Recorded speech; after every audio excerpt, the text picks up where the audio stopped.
Hey, this is Ree here. Thank you so much for joining me. I really appreciate all of you. Thank you so much for liking and subscribing. It's really been helping me a lot.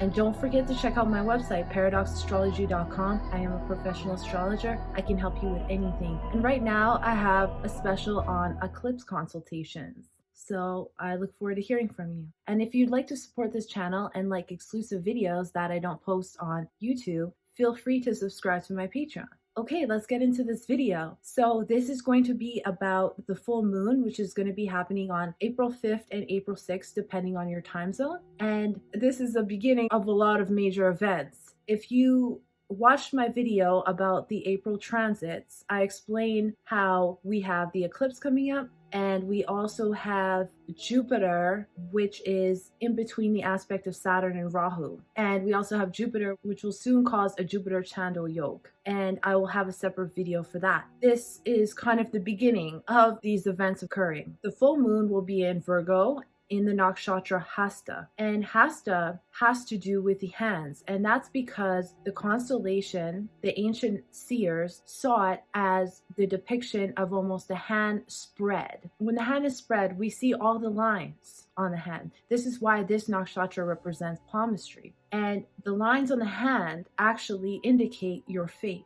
So this has a lot to do with fate. It has a lot to do with destiny. And when fate and destiny come together, we know that it also has to do with karma. Hasta also has a lot to do with time. So if we put those together, meaning it's the time that we face our destiny. The other symbol for this being a hand would be a clenched fist, which denotes secrecy, but it's also determination. There's also a lot of activities that have to do with trickery and deceit that come with this as well, because the hand can do many things, right? A hand can be a helping hand, but a hand can also be a pickpocket.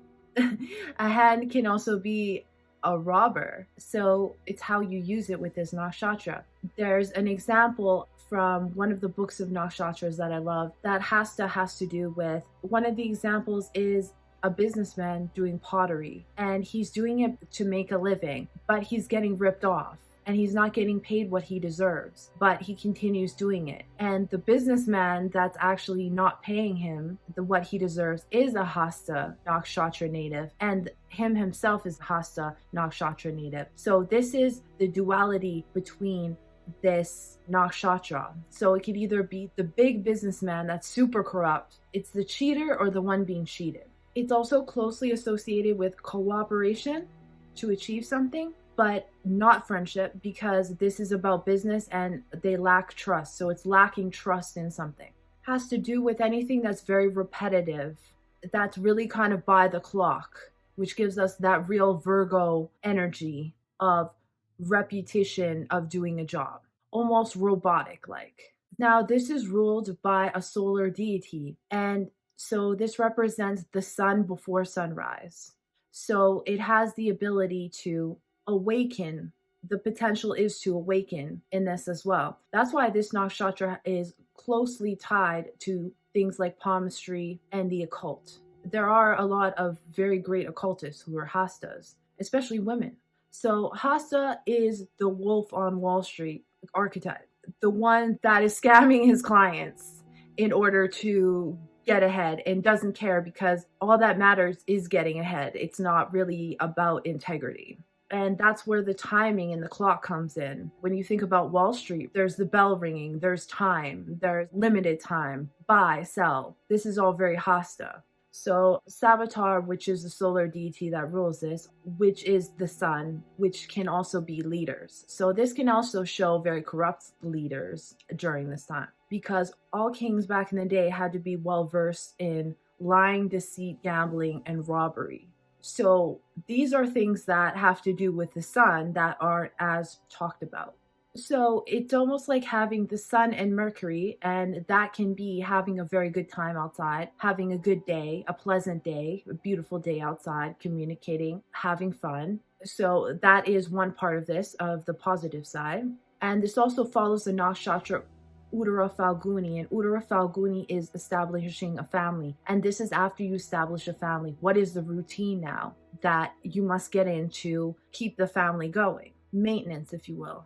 So because it has to do with the hands, it's anything that's handsy, anything that you use your hands for. That could be mechanics, that could be skills like that. It also has to do with acrobats as well. So having that good timing and that dexterity. But it also has to do with H words like hassle, haggle, and hard, and harvest. So you can see different themes that will be playing out. It's from the merchant class. It has to do with buying and selling, like I mentioned. It's the businessman approach. So it's that businessman that's willing to risk it all. But it also is corruption, deceit, and greed from the businessman. And that's why it has to do with large corporations in modern times, because that is what they're built upon. Also having to do with the business elite as well, and the ruling elite, which are just an amplified version of petty thugs and swindlers. This is also the modern day scammer. So the professions that this has to do with is anything requiring the hands, mechanics, manual laborers, artisans, circus performers, acrobats, stockbrokers, pickpocketers. See kind of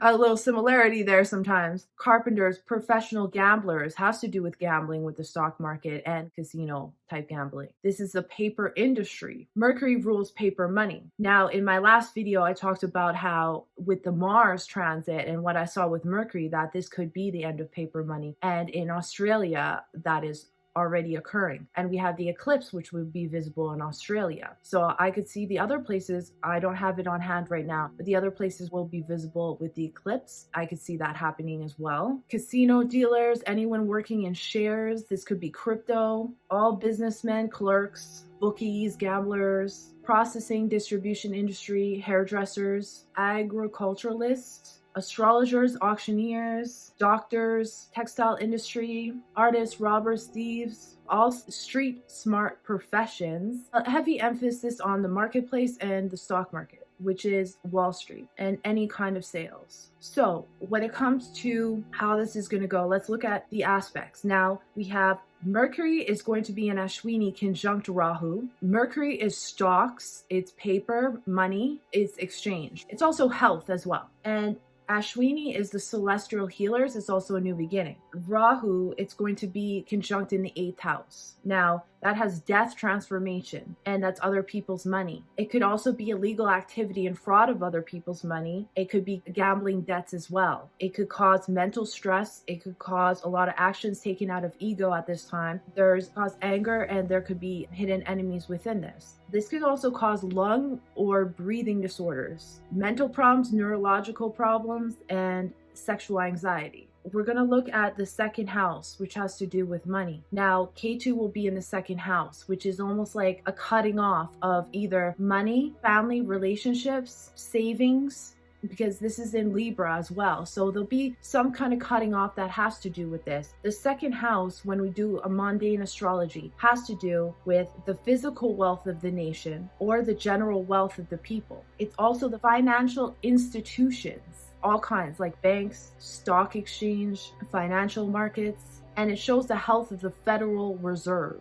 It's the wealth in the physical and the natural resources from commerce and trade. And the Lord of this is Venus. If we look where Venus is, it's going to show us the national wealth, how wealthy the world is or the country is. So what we have to look at now is Venus. So now you see there could be a cutting off that has to do with banks and stock exchange. And we're just talking about how deceit can happen within the stock exchange at this time. Now, when we look at Venus, Venus is going to be in Kritika. So Venus is in Aries with Mercury and Rahu, and it's also being aspected by Saturn.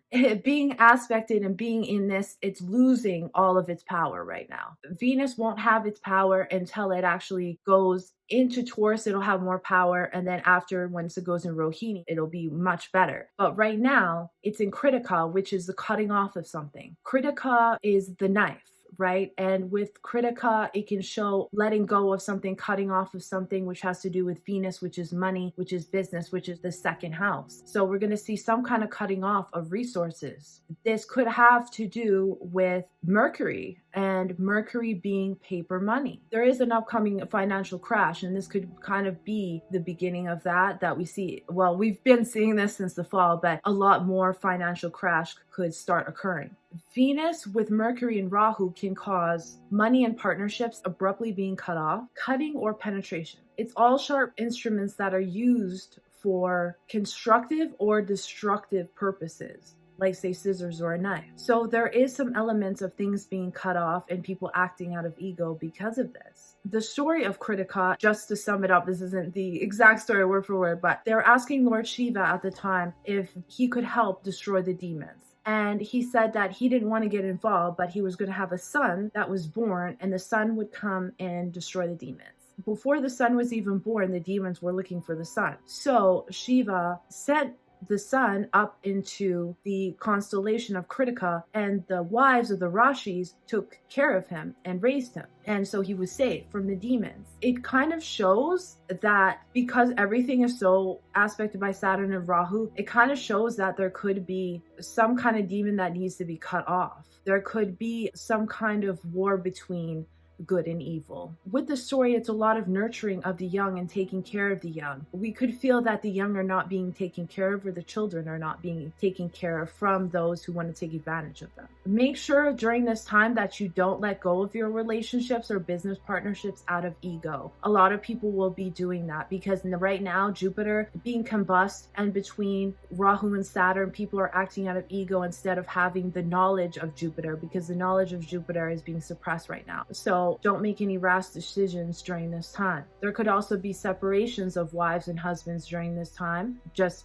because of the story of Kritika, and also involving stepchildren. This could also be a cutting off of the Federal Reserve. Saturn will be in the 6th house, and that's the public health epidemics, that's the military, that's civil service, workers, employees, and trade unions. With Saturn there, it could be suppressing these things, also suppressing debt, where debt could have been a lot worse, or that it's cutting off certain things that have to do with the monetary system so that there is no more accumulated debt. These things could happen as well. But it also shows there's karma to be resolved in this area. Sun and Jupiter will be in the 7th house, which is foreign affairs, relations with other countries, it's marriage and divorce. Because this is aspecting, there's going to be a lot more divorces. There's, like I said, people acting out of ego, and because of lack of higher knowledge or lack of the Jupiter husband. So having in the 8th house, like I said, with Rahu and Mercury and Venus, which is death duties, it's public mortality rate, the national debt rate, foreign relations and foreign countries, or money with foreign countries. It could be a cutting off of relations with countries as well. Some underhanded things that have to do with trade that are happening at this moment, criminal activities with the lack of Jupiter, which is the higher integrity or the higher knowledge. The 6th and the 7th house and the 8th house are all being, Rahu and Saturn are controlling these houses right now. The 10th house of government has Mars in it, which is an Uttara, which is represented by Rudra, which is a storm god. So this is why we're having so many storms, because Mars is in there right now. Tornadoes, floods, flash floods, any hurricanes, any kind of huge weather catastrophes are happening right now with fatalities.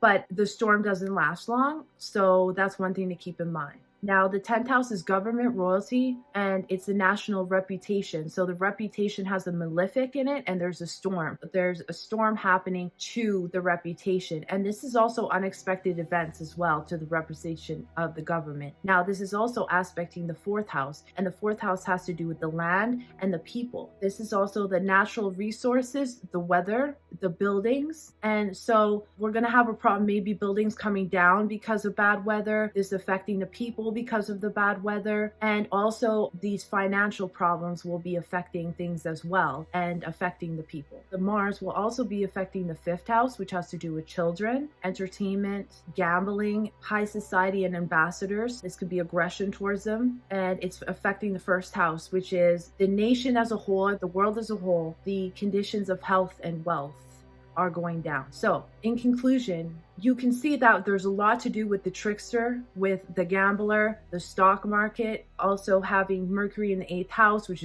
can be debt as well. So there's some huge transformations that are occurring with has to do with money, and especially paper money from the Federal Reserve. So we're going to have to keep an eye on that. Things are definitely changing. Rahu in Aries aspecting Saturn in Aquarius. Rahu in Aries has to do with the new beginning and technology. So we could see some new technology that comes about that could have to do with health as well. Saturn aspecting it. It's trying to change the way things were always done. And this is the karma. You reap what you sow. So like I said, this is a time where we're going to meet our fate. So that's just my reading for the world, and I appreciate you. Thank you so much for watching, and I'll see you in the next one.